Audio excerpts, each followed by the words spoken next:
maybe Allie might have something. Oh, Perfect. go for Allie. Hi, Go for everybody. Allie. My name is Allie W. I am from Yarn Inspirations. And just if you have any classes throughout the class, I will be acting as your moderator today. So I will get over as many questions as I can to Mary Beth during the class. But of course, if we don't get to your question and you still have questions at the end of the class, definitely feel free to reach out to Mary Beth. I will be dropping a link to her blog in the chat here in just a moment. And that is definitely where you can find her and get your questions to her later. But if you have any questions that pop up, we'll try and get to as many as we possibly can. And we're definitely really excited to be here. We're learning Tunisian. So I think we're ready to kick things off. What do you think? I think it's good. So we're going to do some Tunisian crochet today. I just saw somebody ask if there's a pattern. There's not.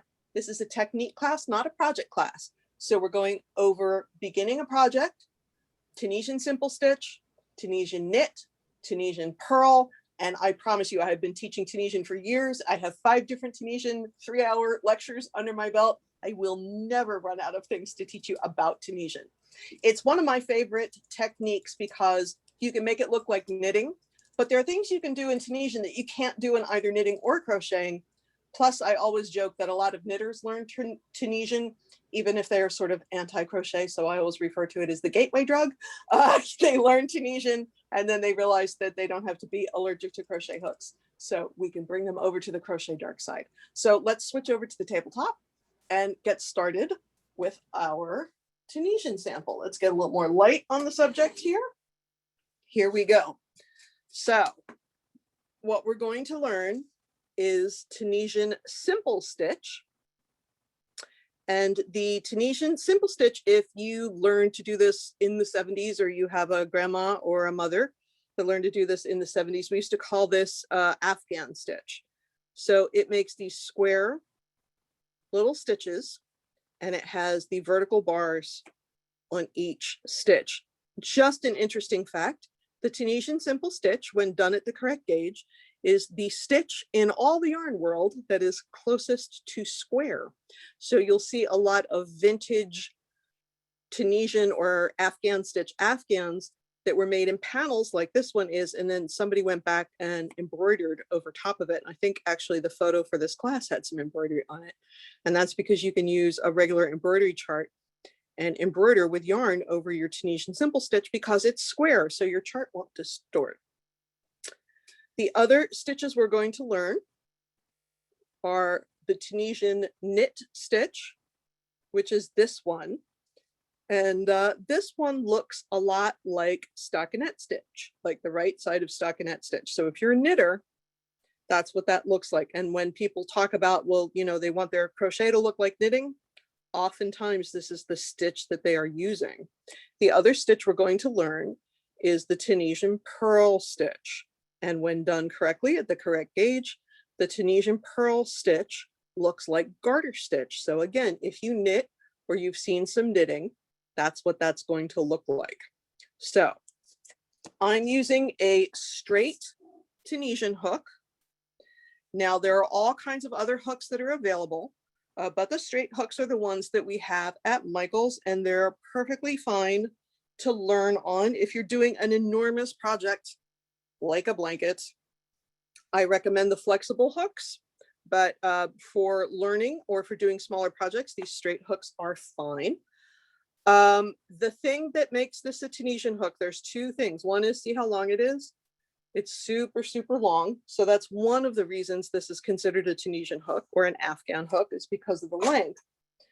But the other thing you'll notice, if this is my traditional crochet hook, it has a thumb rest on it, a finger rest. So it gets flat right here, and so it's wider. If you look at your Tunisian hook, it doesn't have that. And that's because the stitches are going to build up on the hook. And so it needs to be the same all the way down. There are a couple of Tunisian techniques that you can use a traditional hook with, but we're not getting there today.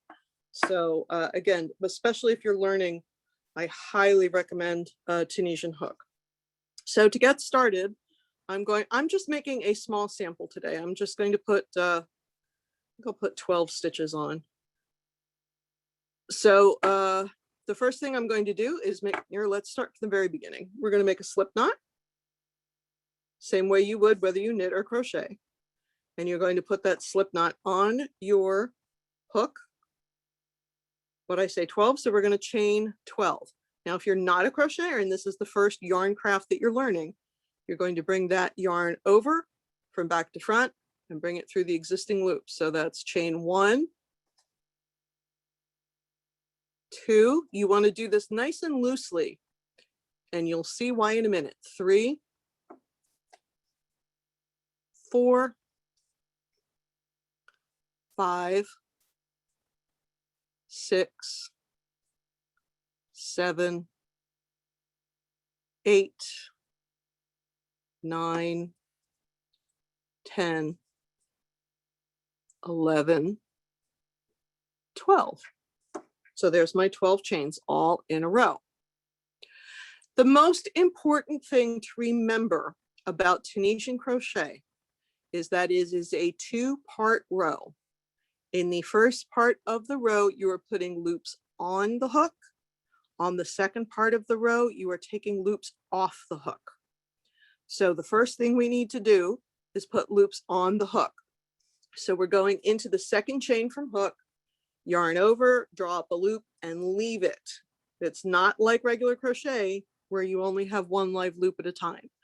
Now, for those of you who have taken classes with me here at Michael's before, you know that for almost all of my crochet projects, I recommend going in the back or the bump of the hook instead of the front or the V, but that is especially useful for techniques like Tunisian. It gives you a nice edge. So we're going to skip the bump that is closest to the hook. We're going to skip that one now and forever, because if I went in there, I would have a sort of a tangled mess. So I'm going into the next bump. So I'm going front to back under the bump, yarn over back to front. That's important. It must be back to front. Bring it through the chain and leave it, because we're putting loops on the hook. Into the next bump, yarn over, draw up a loop, and leave it. Into the next bump, yarn over, draw up a loop, leave it. We're going to do that all the way to the end.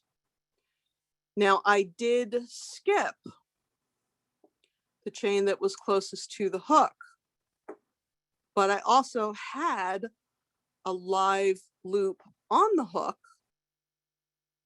So however many you chain, however many your project says, whether it's 1 or 12 or 12,000 or 12 million, however many you chain, that is how many loops you should have on your hook when you have done the first part of your first row. So I should have 12. Let's see how I did. 1, 2, 3, 4, 5, 6, 7, 8, 9, 10, 11, 12.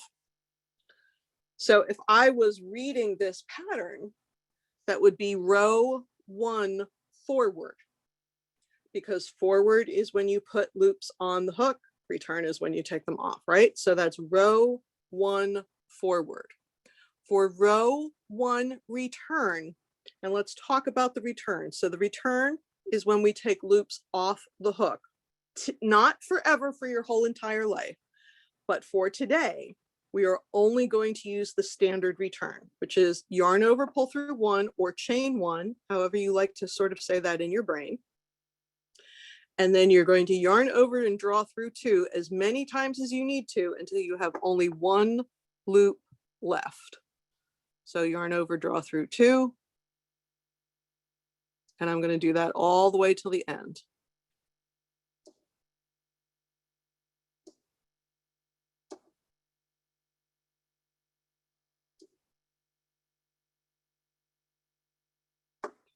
Now, something you'll notice that I'm doing out of habit, when I pull that stitch through, I'm making sure that it gets up onto the fattest part of the hook, because if you work too close to the throat, what happens is your work is super duper tight and it will not be comfortable to work on because it's going to be tight and you're going to have to stick your hook in here later, which I'll show you. And also, it's not very pleasing to look at. So here's my first row. Let me just put this down. My first row is completed. And you can see it looks like mesh almost, because this is what's called an open row. And these are the vertical bars. And you can see them, they sort of pop towards the front. We're going to need to know that later. Hallie, do we have any important questions at the end of the first row? And then we're going to go on and do some Tunisian simple stitch. There is just a question. Did it matter if you start with an even number of stitches? It does not, but that was a super good question. If you're doing a pattern, you would do however many you need. And if we have time at the end, I will talk some technique about that. But no, it does not have to. It does not have to be an even number or an odd number. It has to be however many you need to get where you're going. Right. Just one more question. Can you confirm that you chain one just before you begin to pull through the two heading back? If that makes sense? Yes. When you read traditional crochet patterns, they're generally very consistent and there is a lot of consensus on how patterns are written. The Tunisian patterns tend to be a little more like the Wild Wild West. So sometimes you will see that as yarn over, draw through one instead of chain one.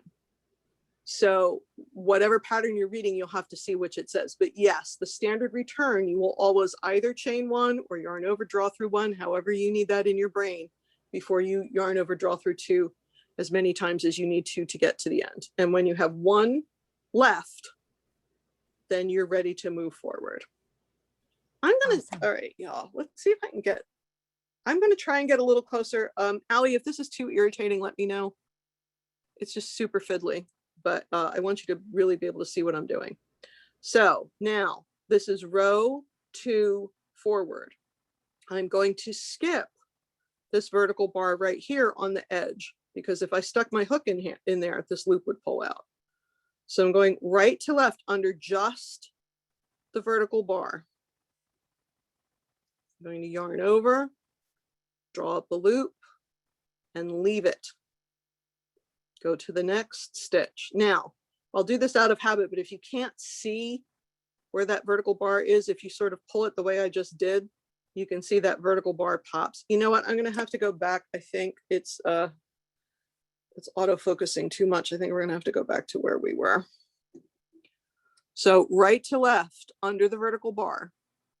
And again, there's only one strand of yarn that my hook is going under, and it's that vertical bar. I'm going to yarn over, draw it through the bar, get it up onto the fat part of the hook, and leave it there. And I'm going to do that all the way across. The only one that's a little different is the last one, and I'll talk about that when we get there. But I'm just cruising across, inserting my hook in the vertical bar, yarn over, draw up a loop, making sure that you're yarning over from back to front, which is, if you crochet, you do that out of habit anyway. I just find it helpful to remind people that do not crochet, because sometimes they get a little confused about that.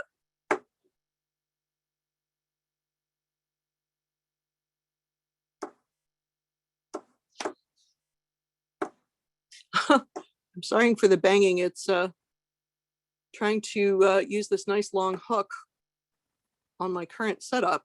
So I should have 11. 1, 2, 3, 4, 5, 6, 7, 8, 9, 10, 11. So let's talk about this last stitch right here. So again, what I was saying is, if you can't see what you're doing and you pull it, so you pull down on the bottom and to the left on the side, you get this sort of open mesh and you can see what's going on. So there's two ways to handle this last stitch. One is to insert it under the vertical bar like we've been doing and pull up a loop and go from there. However, the way the stitches work out, and we'll look a little more closely about that when I have a longer piece to show you, if you just go over under one loop on this end and not under two, it tends to be less durable than this side, and you want your two edges to be pretty similar. So unless the instructions tell you you can't, because there are some complicated lace stitches where this doesn't work, but we're not doing that today. Go under that last vertical bar and also under the strand of yarn right behind it. So you can see this one time from my last stitch, I've gone under 2 strands, yarn over, pull it through. So now I had chain 12 at the beginning. I should have 12 now. 1, 2, 3, 4, 5, 6, 7, 8, 9, 10, 11, 12. And then I'm going to return. So either chain 1 or yarn over, pull through 1, however that works in your brain. And then yarn over, pull through 2 until there's only 1 left. So this is row 2, return.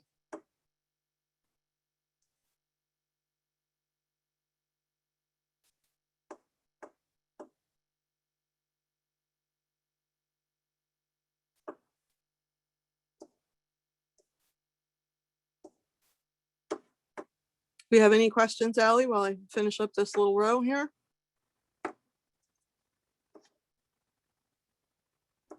No questions right now. All right, you're all watching with rapt attention. Okay, let's talk for a second about what I meant earlier about an open row versus a closed row, because again, I've taught this class about 1,200 times and it does confuse people. So where my thumbnail is, that's row 1. And you can see that that's closed up and very dense. And that is because every row that you stitch closes the row before it. So I made row 1 and row 1 was open. Then I made row 2. Row 2 closed row 1 and row 2 is open. And that's a lot of words to just say. A lot of people will be stitching along and then they feel good and they've done 20 rows and they look down and they see that that top row is open and they freak out because they think they did something wrong or different. No matter how many rows you stitch, the top row is always going to be open until you do something to close it, whether that is putting on another row or doing sort of a bind off, which I'll show you in a little bit. But this is what I'm talking about when I'm talking about an open row. You can see right through that. But if you look at row 1, you can't see through that because that row is closed. So I'm going to do another, we're doing fine on time. I'm going to do another row of Tunisian simple stitch. So once again, skip the edge stitch. Right to left under that vertical bar, yarn over, draw it through, make sure it gets up onto the fat part of the hook. I will say this, and I'll probably say it again before we're done. If you are doing beginning Tunisian crochet and you are having problems, at least half of those problems can be solved by going for a bigger hook. A lot of people say, oh, well, I'm using worsted weight yarn. And normally when I crochet, I use an H hook when I'm crocheting worsted weight yarn. So I'm going to use an H Tunisian hook. No, you're not.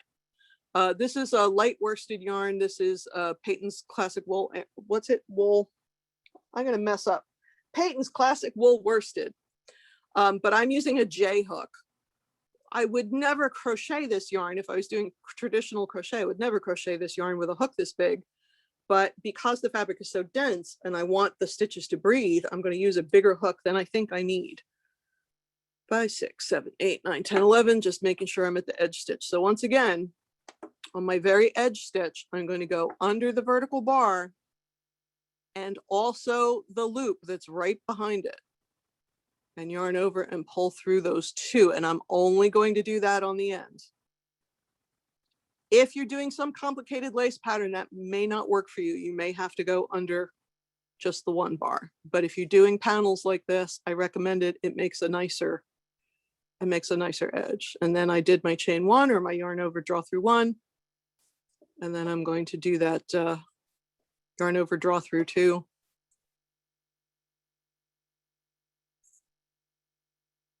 To the end of the row. Allie, the chat's going by me. Do we have some questions? Question here from Shayna. Is it normal to have the bottom curl or does that indicate being too tight? That's such a good question. And it was something I was going to get to later, but let's talk about it now while I'm doing this boring return. And while I'm talking about this, I'm going to put one more row on just so you can see what a couple of rows look like. Tunisian curls, it just does, particularly Tunisian simple stitch.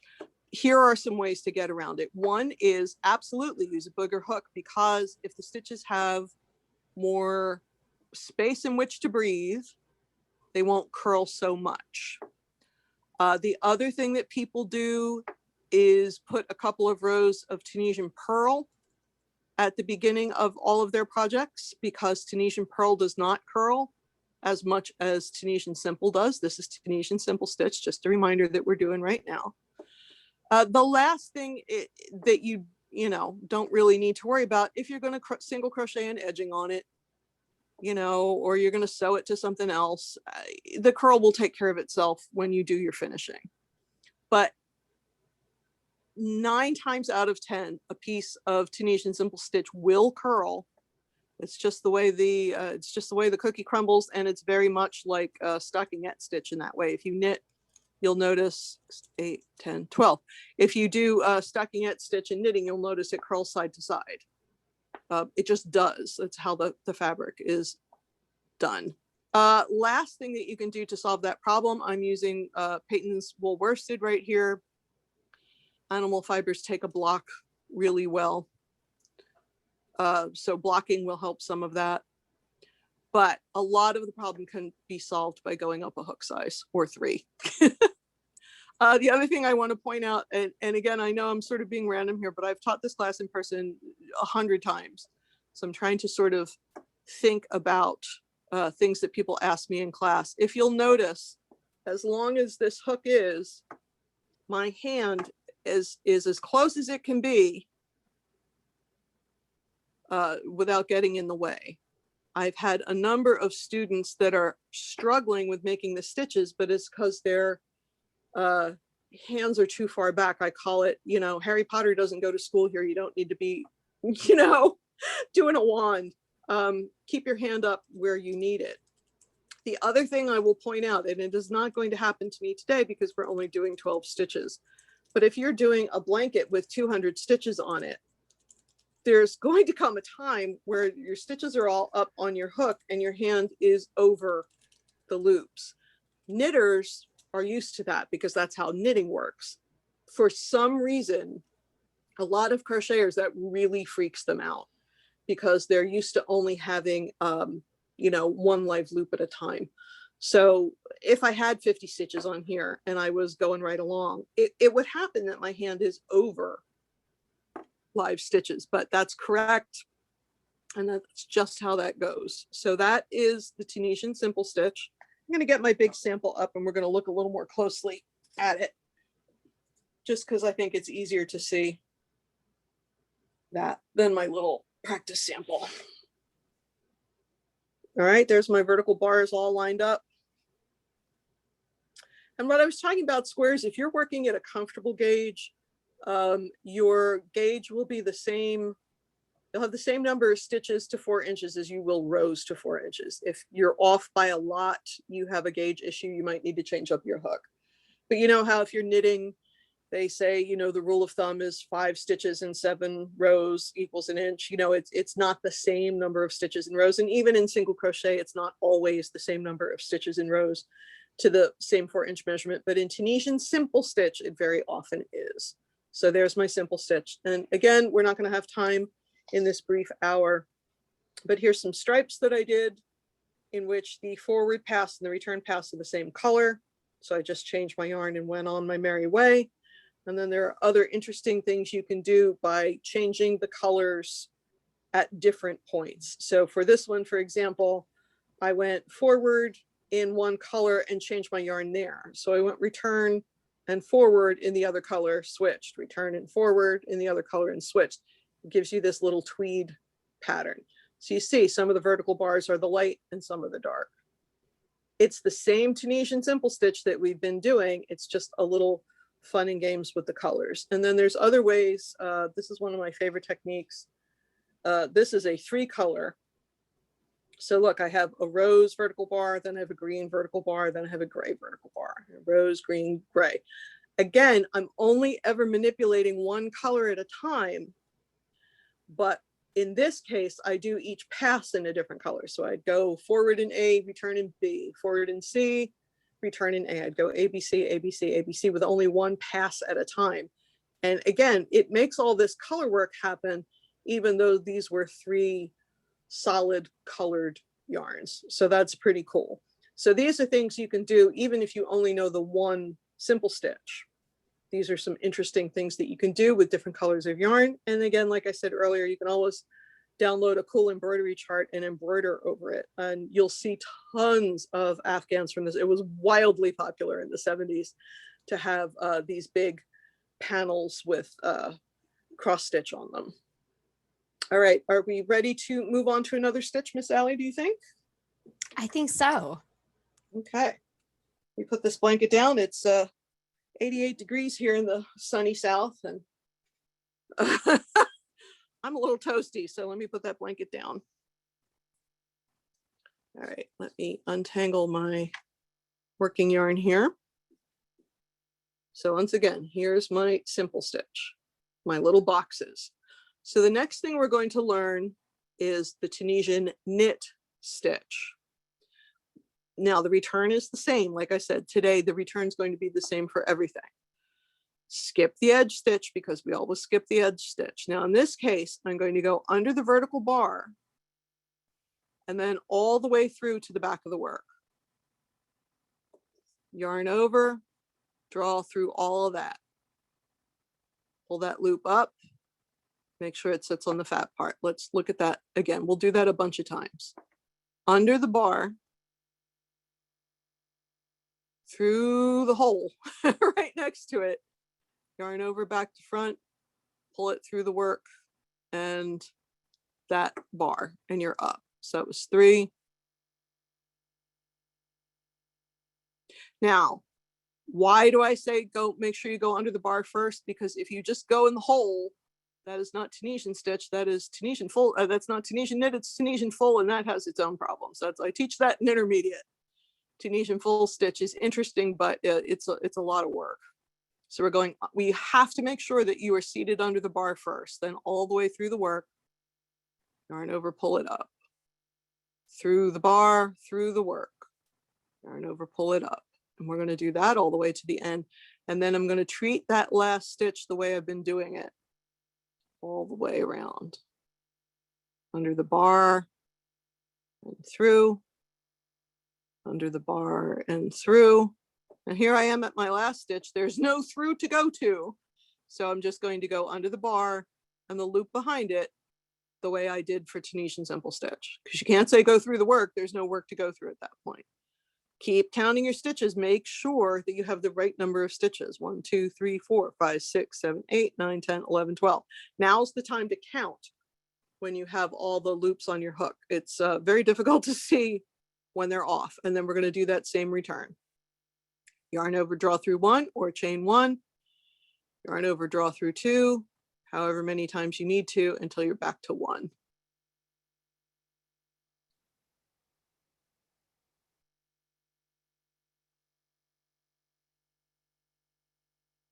You'll also notice out of habit, if you look very closely at the head of my hook, when I'm bringing through these stitches, I tend to angle it down a little bit. They just come through more easily. That's a habit. It's not something you absolutely have to do, but it does make them go through the loops a little more easily.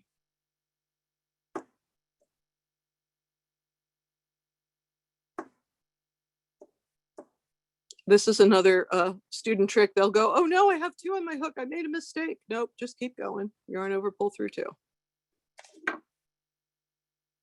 Now, particularly if you're a knitter or you've seen stockinette, or even if you think about, you know, like a t-shirt knit, if you're looking at the right side of the t-shirt knit, if you look, you can see that's already starting to build those loops up. You can see as soon as you get 1 row in, you can see if you're correct. Now, after that first row of knit stitch is completed, it's far easier to see what you're doing. So skip the edge stitch under the bar and all the way through to the back. Under the bar and all the way through to the back. Under the bar, all the way through to the back. And this is the Tunisian knit stitch.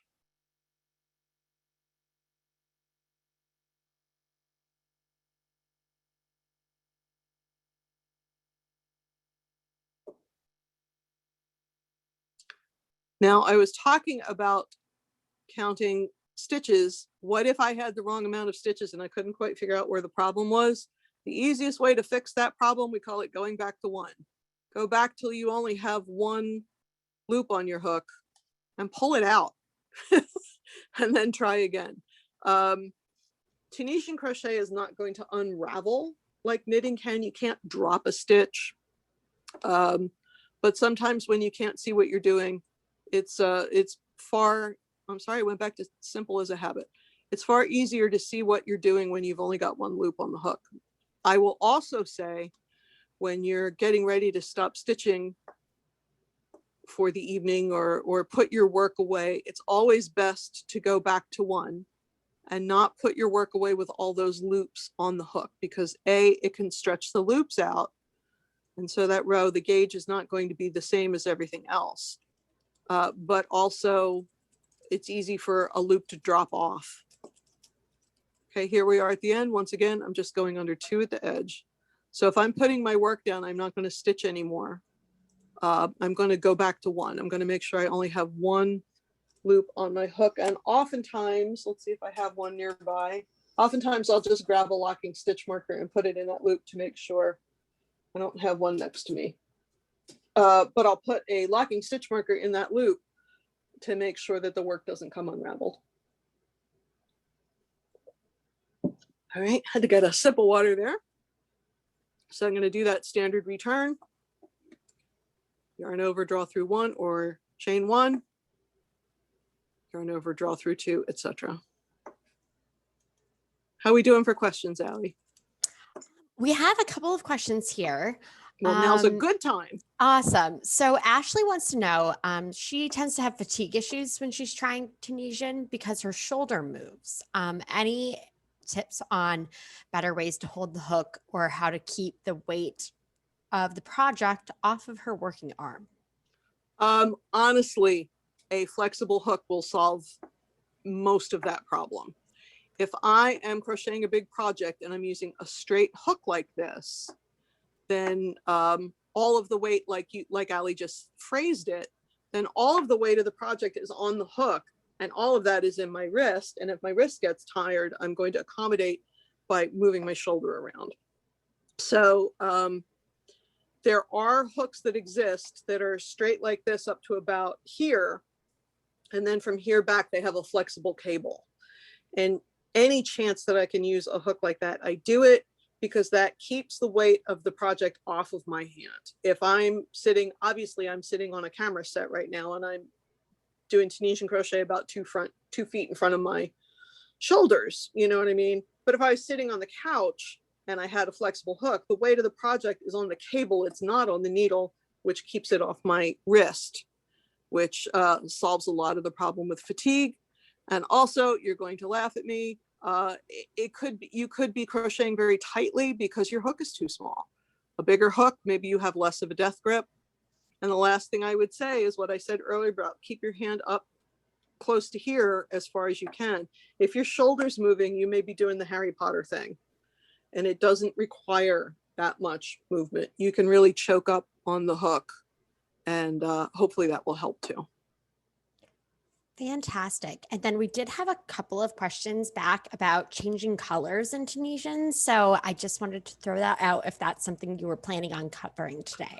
I was going to see how the hour went, but honestly, I change colors in Tunisian the way, if you've taken any of my other classes here, my knitting or my crocheting, I am a big fan of just pulling up a fold 4 to 6 inches from the cut end and pulling up that fold and going from there and leaving that end hanging.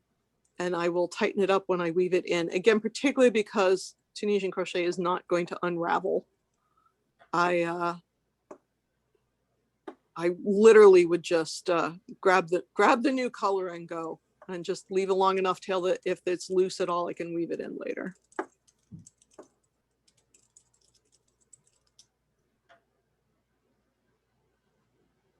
Anything else, Allie? Let me take a look.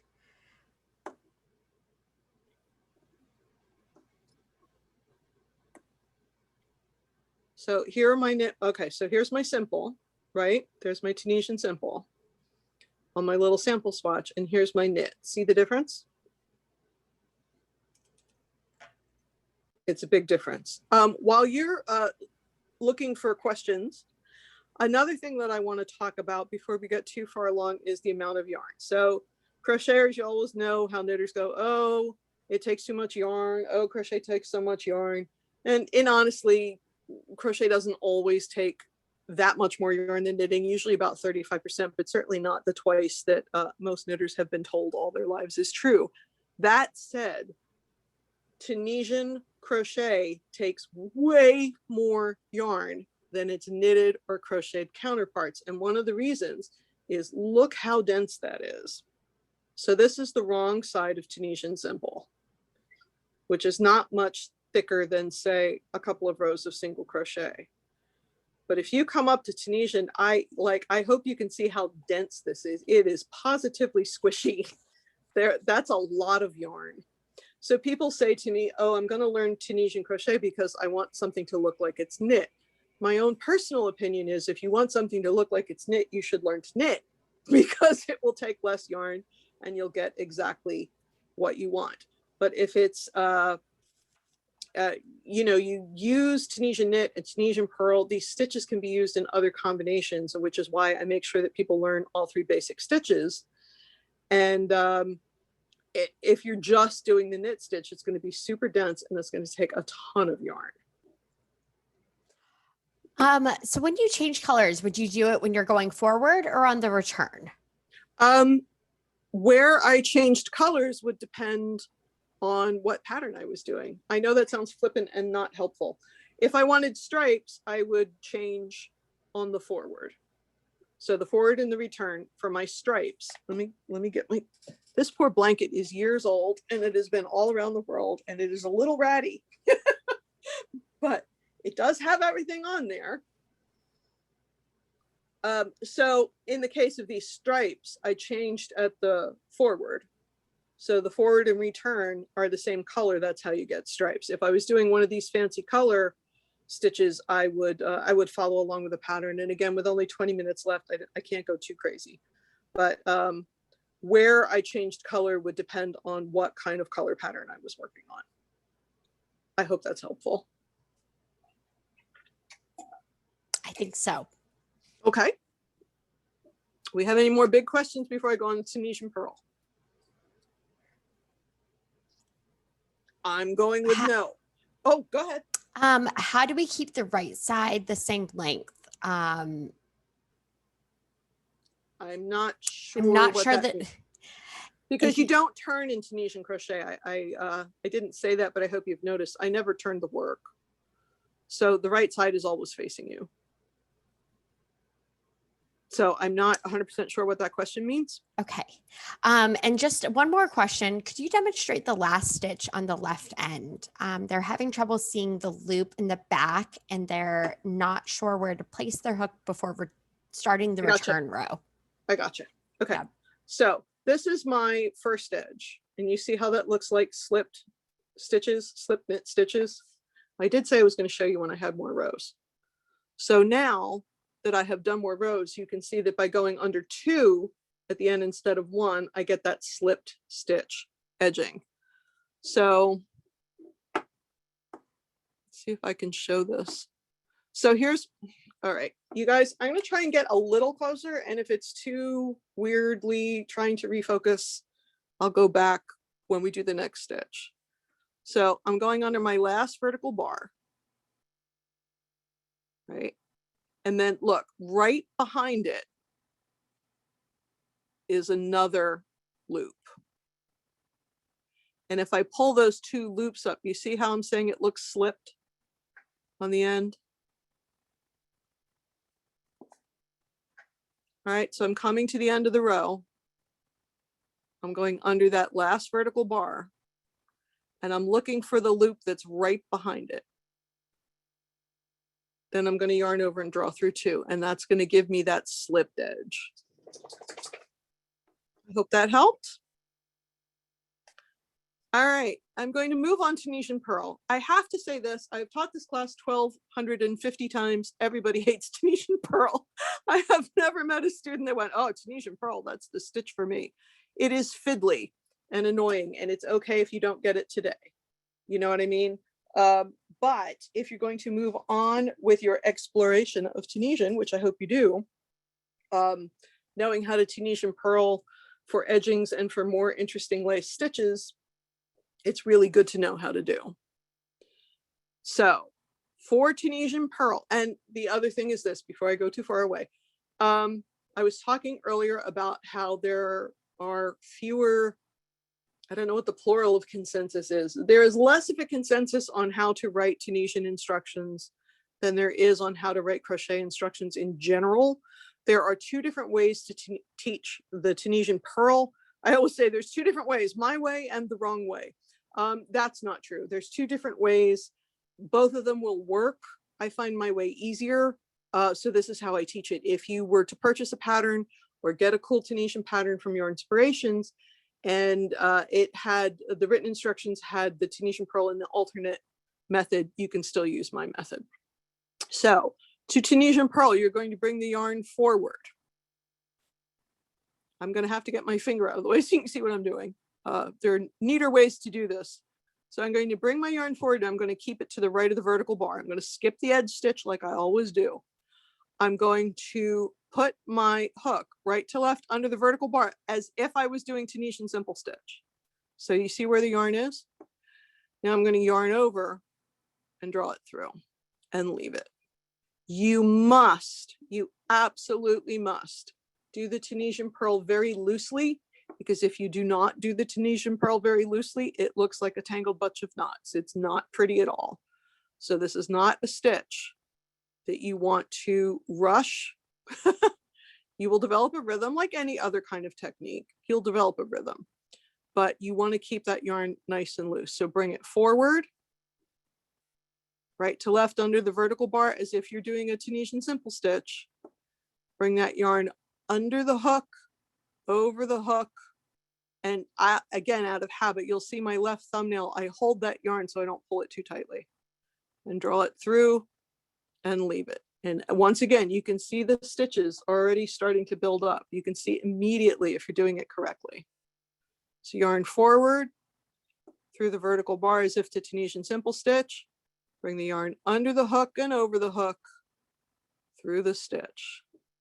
Yarn forward through the bar, under the hook, over the hook, pull it through the stitch. Yarn forward through the vertical bar as if to Tunisian simple. Bring that yarn under the hook and over the hook. Bring it through. Yarn forward. So the yarn forward is the tricky part. You have to remember the yarn forward or it doesn't work.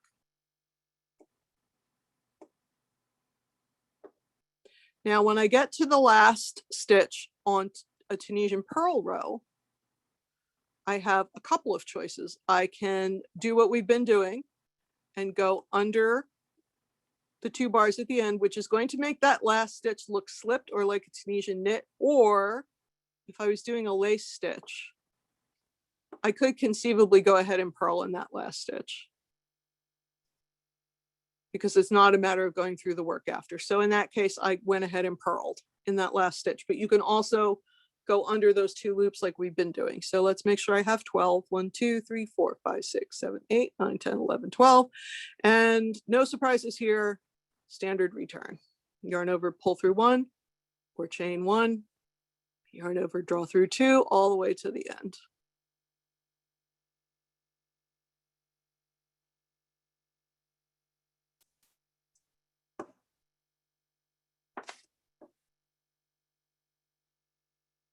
I'm going to do another row of this because it is super fiddly, but it is something that's good to know if you want to do some fancier projects or some lace stitches, or even, let's see if I can grab it. If you saw how crowded my studio looks when I'm shooting, I'm sort of surrounded by clutter and boxed in by box lights. So there we are. That's our, but again, look how that's popping up off the back of the work. That's smooth and flat. That's smooth and flat. That's really popping up. Let me do one more row of this, and then I'm going to see if I can grab a couple of samples of Tunisian Pearl. So yarn forward, right to left through the vertical bar, under and over, pull it through. Yarn forward through the vertical bar. Oh my goodness, very tangled today. Under and over, pull it through. Yarn forward through the vertical bar, and I'm not going through the work. I'm still working under the vertical bar like we did for the Tunisian simple stitch.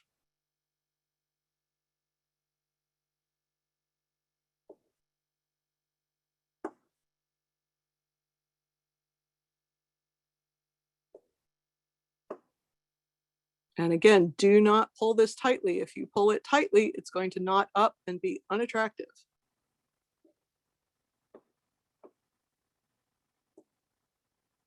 I think I've got a boo-boo there. I'm going to pull these two out.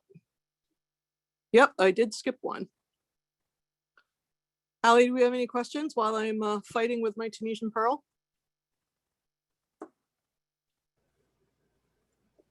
There is a question here just about casting off. Oh, we gonna get there. Awesome.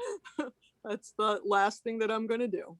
Perfect. And then I will hang out and answer questions until 8 o'clock our time, if we have any.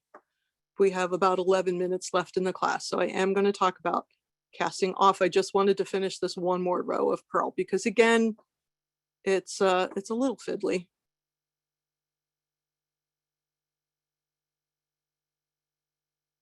And the longer I teach, the fiddlier it gets.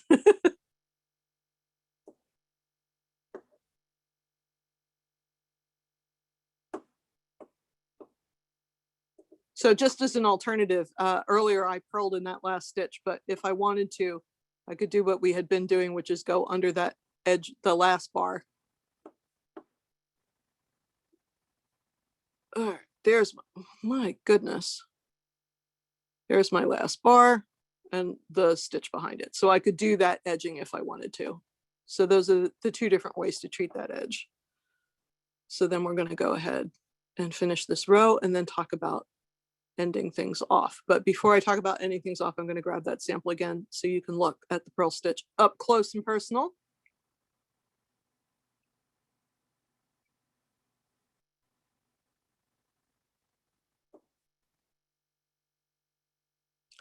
But again, I tend to do Tunisian with big honking hooks. You know, KLM and, you know, big hooks because it's easier to see. It just makes the work nicer. So there's another row of my purl. Bear with me 1 second. I want to see if I can reach another sample.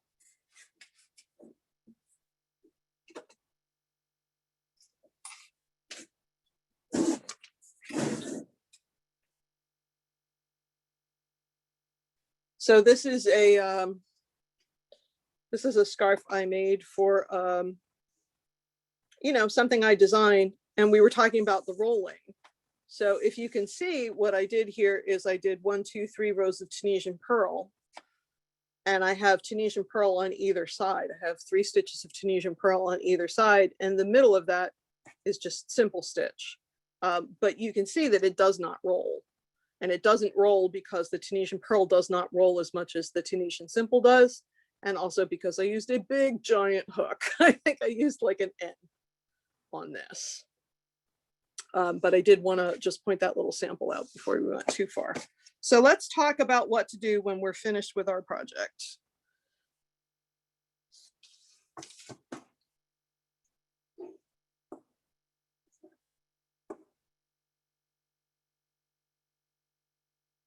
Now, this is not going to unravel, as I said. It's, I could, in theory, I could cut the yarn, pull it through, call it done.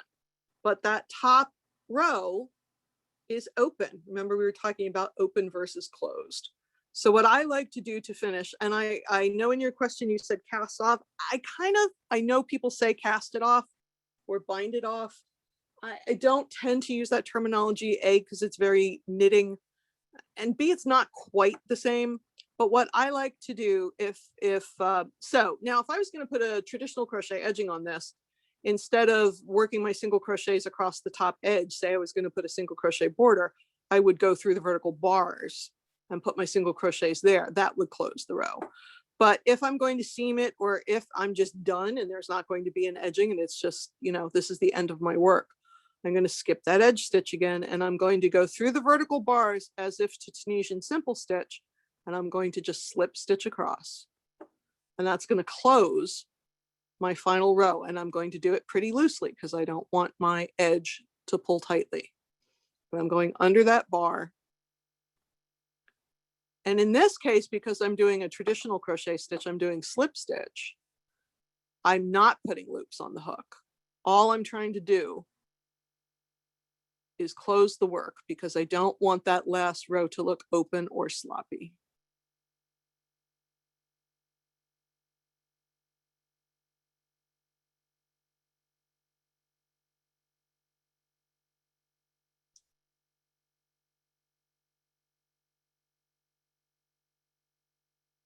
So see the difference? Over here it's closed and over here it's still open. But this is what I meant. Say I was putting a double crochet border around this piece. When I got to this edge, and I would just literally stick my hook under that vertical bar and put my double crochet in that, because that would close that row as I was putting my edging on. It would happen all at the same time. But if that's not going to happen, then I'm going to make this little slip stitch edging. But again, please, please, please, not too tight, because if you make it too tight, it's going to pull. And then when I get to the last one, I'm going to do whatever I did for the piece. So if I went traditionally under that one, I would do it there. If I was mostly going under two, I would do it there. Then I can cut my yarn and pull it through, and my piece is closed. So it's closed at the top and it mirrors the bottom. And again, the reason I go in the back of the bump, honestly, I go in the back of the bump or anything, but particularly in Tunisian, that's another thing that makes the stitching on that edge is more elastic and less likely to roll up. And again, I know this piece is rolling, but it's rolling because I tend to be stitching pretty tightly because, I'm doing it on camera. And also, if it was me, I would go with a bigger hook. I almost always want a much bigger hook. All right, Allie, we've only got 5 questions left. We've only got 5 minutes left. You want to hit me with some questions. And while you're doing that, I'm going to, again, grab this sample up so you can look a little more closely at the purl stitch. Question here, can you do Tunisian in the round? It is possible. It is, I consider that an advanced technique. We're certainly not going to get to it tonight. It can be done with double-ended Tunisian hooks. And I think you need 2 hooks. It's fiddly. It can be done, honestly. If I want something to be round, I'm just going to seam it because I am lazy and I don't want to go through all that. Here's just the purl stitch. So you see how it looks like garter stitch and knitting. You get those little under overs. Amazing. And what else? So you answered our other question about do you ever use double-ended Tunisian hooks? Now there are stitches that can only be done with double-ended hooks. Again, I feel like it's a completely different technique. There are double-ended Tunisian stitches, particularly that that use multiple colors and that kind of thing. I honestly feel like double-ended is its own thing.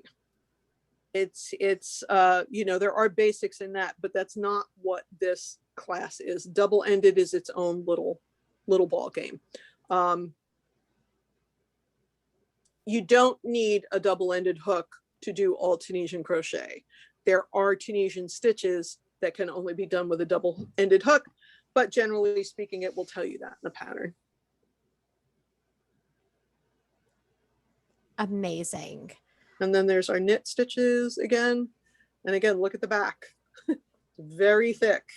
A Takes a couple lot of of yarn. questions here on whether or Sure. not we'll be doing an advanced class anytime soon. I did just want to let everyone know we don't have one planned, but we certainly could consider it. So I don't think we'll have time to cover increases or decreases. Can I say one thing about increases and decreases? Sure, Before absolutely. we go, for those of you who have gotten the hang of this real quick, the thing to know about increasing and decreasing is this. There are two ways to do it, one on the forward pass and one on the return pass. And I prefer doing it on the forward pass because if you have done all your technical work on the forward passes all the time, when you do the return pass, you can just sort of cruise and live your life and not use any brain cells.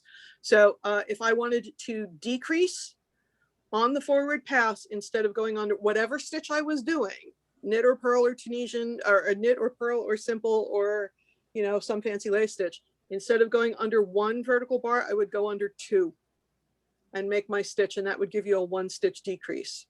So that is one way to do that. To increase, you can add additional loops going forward by going through this. I think would be better visual. Well, maybe if we do the intermediate class. So here's my vertical bar and here's my vertical bar, right? If I want to add a stitch, I don't want to go in the hole because it gives you a big gaping hole and you don't want to see that. But between my index fingers, for example, there is some yarn up there. There's actually a little chain stitch. So if I want to add a stitch, I'm going to pick up this loop.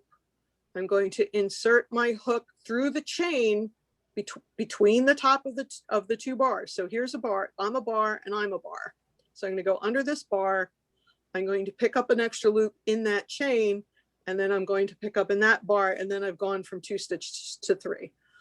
If the pattern that you're doing has a lot of increasing and decreasing, they will absolutely write it out and tell you how they want it to be done. Awesome. Amazing. Anything else, Miss Allie? I think that's about it for tonight. A lot of people here are saying they've enjoyed the class, and thank you so very much for all of your help today. Oh, you're very welcome. I hope we get to do it again sometime. Amazing. Tunisian is my jam. Awesome. Well, thank you all so much for joining us tonight for such a wonderful class with Mary Beth from Hooked for Life. Please join us again at another Michael's Community Classroom. We look forward to seeing you. Bye-bye. Bye, everyone.